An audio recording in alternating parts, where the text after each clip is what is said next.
While we do everything in our power to avoid injury and property damage, it's a big part of your work plan to prepare for an emergency just in case.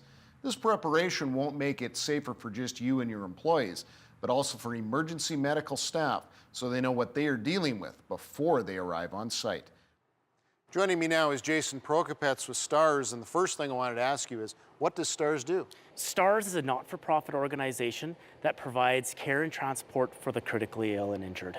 Why should anyone who's working on or near underground infrastructure, or for that matter overhead lines, be really mindful about making sure they have a great emergency response plan, that they're thinking about it for their pre-game ritual, really? Yeah, making that plan, identifying hazards, locations, and any other type of situations that kind of occur. It is not the time to be making plans while you actually have an emergency or a situation. The STARS Emergency Link Center is our STARS dispatch, and they can actually help you with all of your needs. We do have a system in place that's called the remote site registration. It's built for companies and organizations that are as small as farmers or as big corporate industries. It's $6 a day. $150 a year to be registered. It provides us with all the information that we potentially need in a situation or a case of an emergency. It does give a good, accurate description of what's available for resources on site. If there's an AED present, what's the level of fire rescue if you do have it on site. The biggest thing is if you have that information that's there, the Link Center can give that information to responding EMS agencies as well.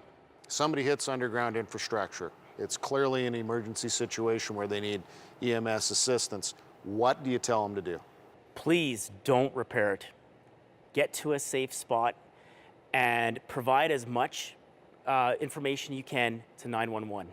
If you're registered through the STARS Emergency Site Registration Program, you can give them a placard number. If you're not, part of that pre-planning should include writing down directions how to get to that site.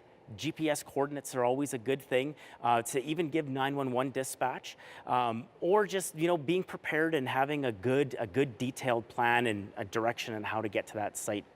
We thank Jason and STARS very much for helping us understand that planning ahead will help not only keep the injured safe, but our EMS personnel safer too, should an incident occur.